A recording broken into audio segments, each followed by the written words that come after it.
In this video we're going to have a look at the differences between live and theatre mode on the QuickQ console. So from the home screen, if we go to menu and settings, you'll see you've got two options in the settings here, live and theatre mode. I've pre-recorded on my playback one here a chase, where I've got a 3-step chase with 3 different cues, like so. When you're in live mode, as soon as you record more than one cue onto a playback, it does turn it into a chase. If you press and hold on the legend above, like so, opens up your cue stack or chase window. We'd normally have your chase options, speed, direction and so on. If you select the menu bar at the top, you can select change to cue stack, and this turns this cue stack into a more theatrical style stack of cues now. So now to step through my cues, I use my play button like so. When you're in live mode, your default fade time is at 0 seconds. You can easily add fade times on the cues by just clicking on the fade box there and adding in a fade time like so. So I can go ahead and put some fade times on my cues like so. Now when I step through my cues, you'll see it fades with that time. Changing from live to theatre mode changes a couple of different options and how these cue stacks respond.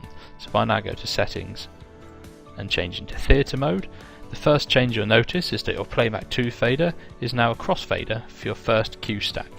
It does also change 3 other settings, one of those being that it now enables what we call move when dark. So as I now run that cue stack and then wait and step into my second cue like so, you'll see the lights already come on in their position preloaded, and as I go to my second cue, you'll notice in the visualizer there my third cue, because the lights have gone to 0 intensity, preloading like so, so you don't see the wipe of all the fixtures getting in position or changing colour.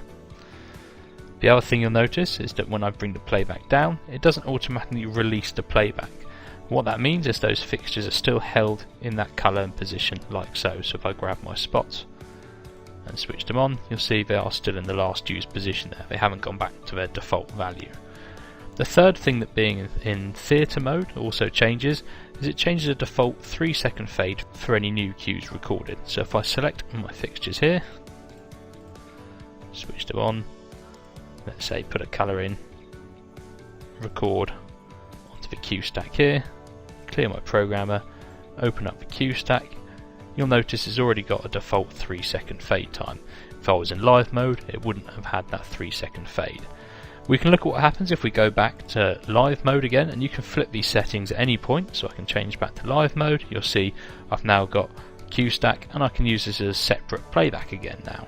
If I now activate this cue stack here, move when dark is no longer enabled, so when I select and go to my second cue, you can see you do see the lights wipe and move into their position. The same as I go to the next cue, you'll see the lights wipe and move into position. They haven't preloaded like that happens in theatre mode.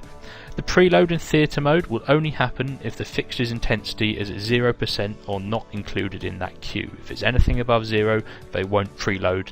So that's the differences between live mode and theatre mode on the QuickQ series consoles.